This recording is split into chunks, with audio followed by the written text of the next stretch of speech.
కాబట్టి శివతవ పరిచర్యా సన్నిధానాయ గౌర్యా భవ మమ గుణధుర్యాం బుద్ధికన్యాం ప్రదాన్యే సకల భువన బంధో.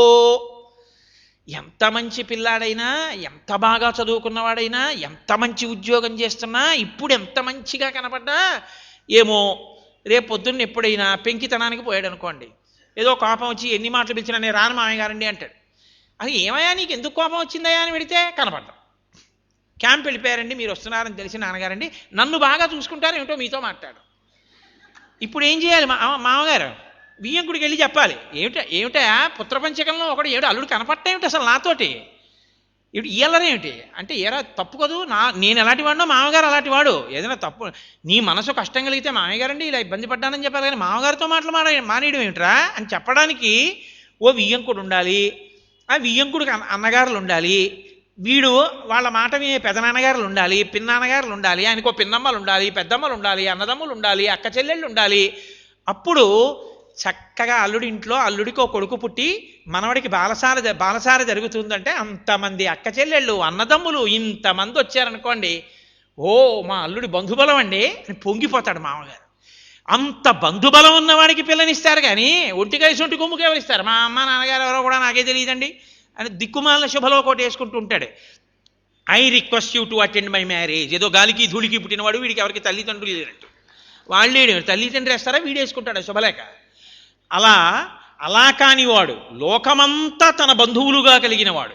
కాబట్టి శివ నీకు ఇవ్వకపోతే ఎవరికి మన పిల్లని నీకే ఇస్తాను. సకల భువన బంధో, అన్ని భువనములలో ఉన్నవాళ్ళు నీకే బంధువులు, కాబట్టి ఇంత బంధుబలం ఉన్న నీకు ఇస్తాను. సకల భువన బంధో, ఇన్ని ఉన్నా ఎప్పుడు చిరాకు పడిపోయి చిటపటలాడిపోతూ ఉంటాడు అనుకోండి. అన్నీ ఉన్నాయి, ఐశ్వర్యం ఉంది, ఆయుర్దాయం ఉంది, బంధువులు ఉన్నారు, బంధుగణాలు ఉన్నాయి, వస్తే చూస్తాడు, కానీ ముట్టలాడిపోతూ ఉంటాడు. కట్టి విరిచి పొయ్యిలో పెడితే ఎలా ఉంటుందో మాట అలా ఉంటుంది.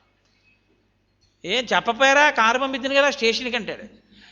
మామయ్యగారు చక్కగా వచ్చి భోజనం మామయ్యగారు ఈసారి మీరు కూడా కార్తీక మాసంలో సహస్రలింగార్చన చేస్తాం కదా, మీరు వచ్చి ప్రసాదం తీసుకొని మాకు ఆశీర్వచనం చేయండి అండవు. మేము కార్తీక మాసంలో సహస్రలింగార్చన చేసినప్పుడు బోల్డ్ అంతమంది వచ్చి అన్నం తింటుంటారు, మీరు వచ్చి తినండి అంటే ఏమిటి ఉపయోగం? ఎలా పిలవాలో అలా పిలిస్తే సంతోషమా, ఏదో రకంగా మాట్లాడితే సంతోషమా? కాబట్టి చిటపటలాడేవాడేమిటి, ఎప్పుడూ ప్రసన్నంగా నవ్వు ముఖంతో సంతోషంగా ఉండేవాడు అనుకోండి, పిల్ల సంతోషంగా దగ్గరికి ఎడుతుంది. పిల్లలు నాన్నగారండి అని దగ్గరికి ఎడతారు. ఏమాయ్ అని మామగారు కూడా సంతోషంగా మాట్లాడతాడు, అత్తగారు కూడా ఏమాయ్ తలకి నూనె పెడతాను ఇవాళ నీ పుట్టినరోజున సంతోషంగా తల మీద నూనె పెడుతుంది. అయిపోయి అతని దగ్గరికి వెళ్ళడమే అత్తగారు కూడా హడిగిపోయేటట్టుగా ముట్టముట్టలు ఆడిపోతూ ఉంటే. అందుకని సచ్చిదానంద సింధో, ఈశ్వరా నువ్వు ఎప్పుడు ఆనంద సింధు, ఆనందానికి సముద్రం అలా ఉంటావు. కాబట్టి అంత సంతోషంగా ఉండేవాడివి, నీకు కాకపోతే ఎవరికి ఇవ్వని పిల్లని ఇవ్వాలంటే అల్లుడికి ఏ లక్షణాలు ఉండాలో అవన్నీ నీలోనే కనపడుతున్నాయి నాకు. సకల భువన బంధో సచ్చిదానంద సింధో, అటువంటి నీకు నా కూతుర్ని ఇద్దాం అనుకుంటున్నాను. ఎవరి కూతుర్ని? శంకరాచార్యుల వారి కూతుర్ని. శంకరులు చెప్తున్నారు శ్లోకాన్ని. శంకరులకి కూతురు ఎక్కడిది? ఇక్కడ చెప్తున్నారు రహస్యం. శివ తవ పరిచర్యా సన్నిధానాయ గౌర్యా మమ గుణద్భవ మమ గుణధుర్యాం బుద్ధికన్యాం ప్రదాన్యే.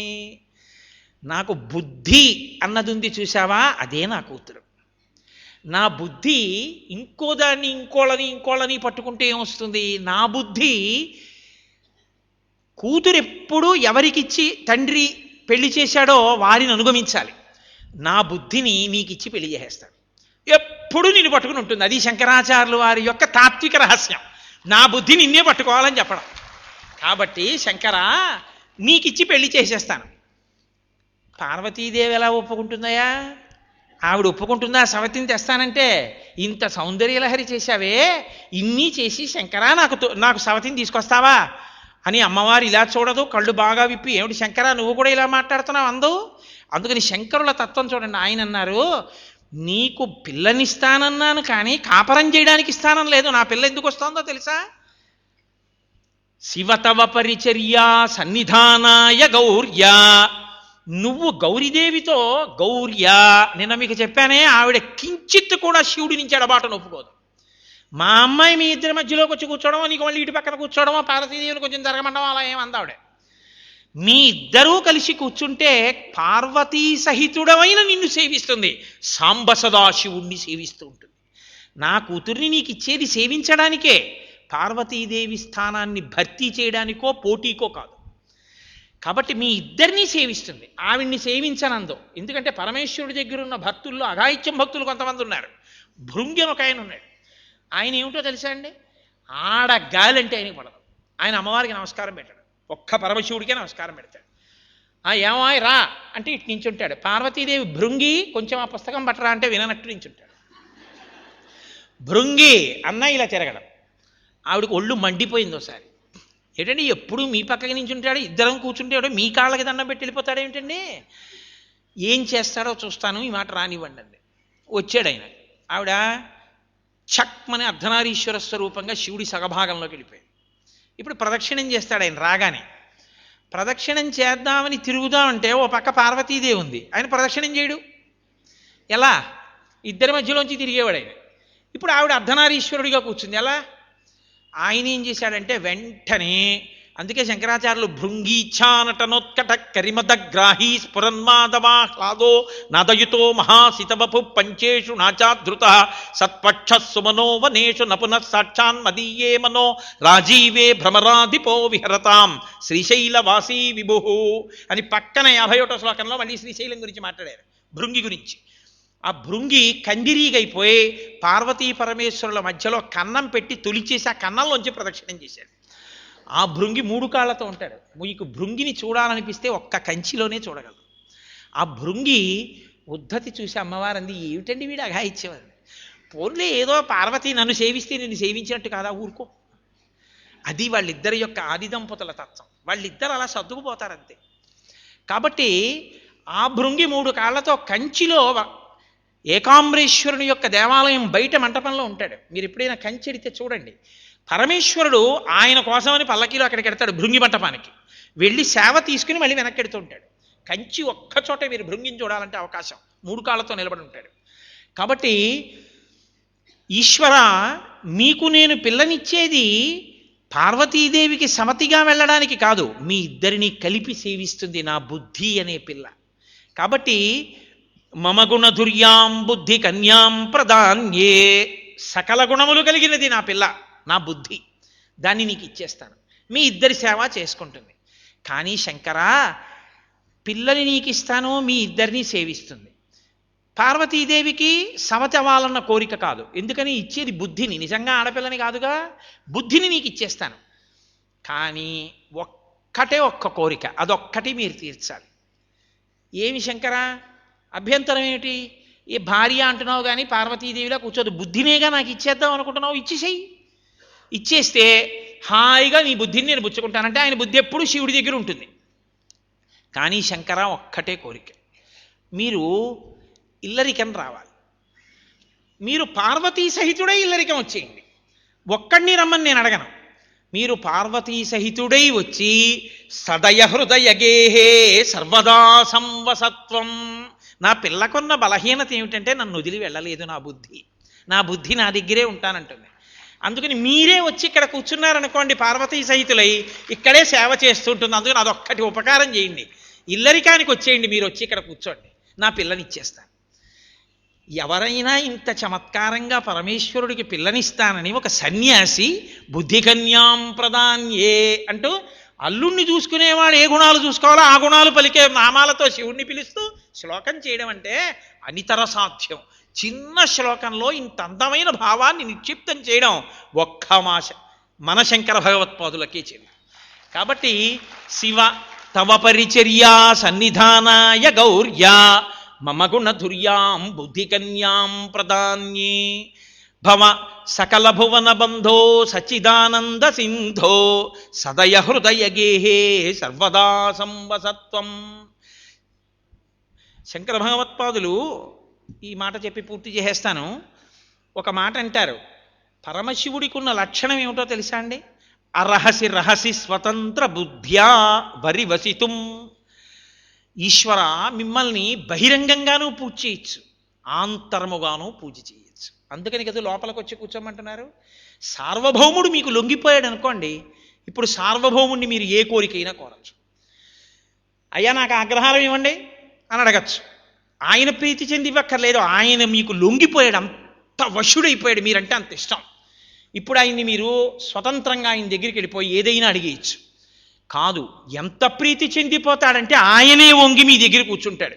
అల్లసాని పెద్దన్న గారికి బిరుదైన కవిగండ పెండేరమునకీ వెతగునని తానె పాదమున తొడగే గోకట గ్రామాధ్యనేకగ్రహారములడిగిన సీమలు అందునిచ్చే ఆంధ్ర కవితా పితామహ అల్లసాని పెద్దనామాచ్చా అని నన్ను పిలుచునట్టి కృష్ణరాజలతోడ దివికేగలేక బ్రతికియున్నాడ జీవచ్ఛవంబునగుచు అని చెప్పుకున్నాడు. అంత రాయలవారు అల్లసాని పెద్దన్నకి లొంగిపోలా ప్రీతితో.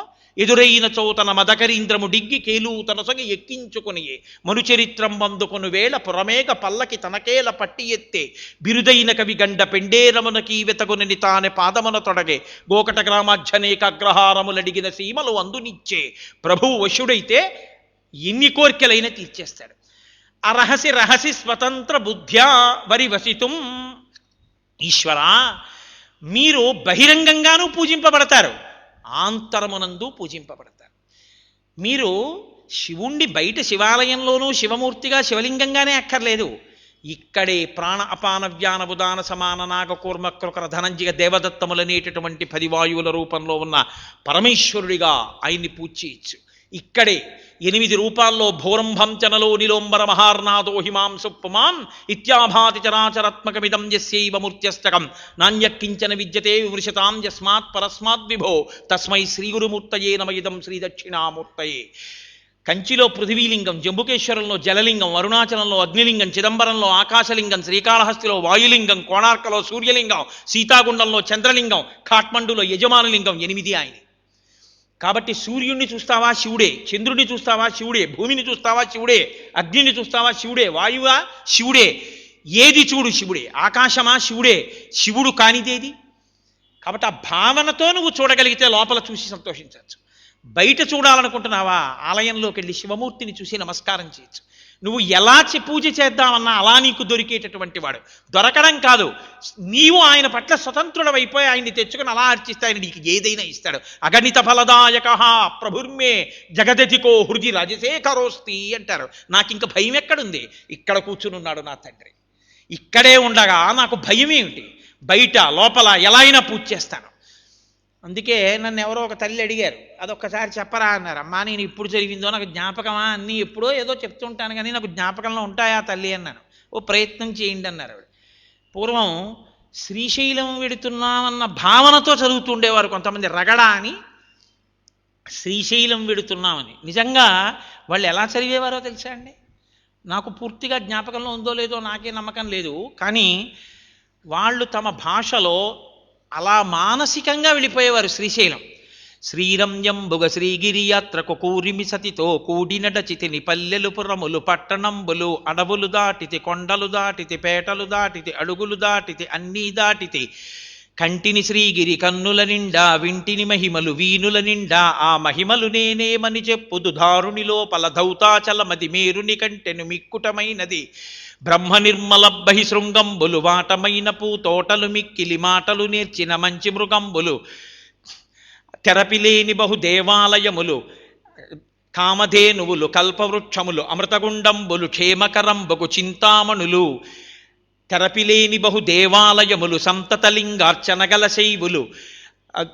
గణగణమోగడి గంటనాదములు జయఘోషయగు శంఖనాదములు వీరశైవులు వీరాంగంబులు కామిత భక్తులు అగరుధూపములు శైవగణంబులు ప్రమదగణంబులు సాత్విక భక్తులు తప్పక ఇది భూ కైలాసంబని తప్పిపోక పాతాళ గంగలో తెప్పున తేలుచు తీర్థంబాడుచు చెలగుచుమడి వస్త్రంబులు కట్టితి పొలుపుగా నుదుట విభూతి ధరించితి గురుకటాక్షమును గోప్యము చేసితి పంచముద్రలభ్యాసము చేసితి పంచాక్షరినే మననము చేసితి అంతర్ముఖుడనైతిని నాద బ్రహ్మ నాదము వింటిని ఆలోపలనాదము వింటిని ఈవల సూర్యుండావల చంద్రుడు స్థావరమైన నిధానము గంటిని లోపల వెలిగిడి పరంజ్యోతినే కంటిని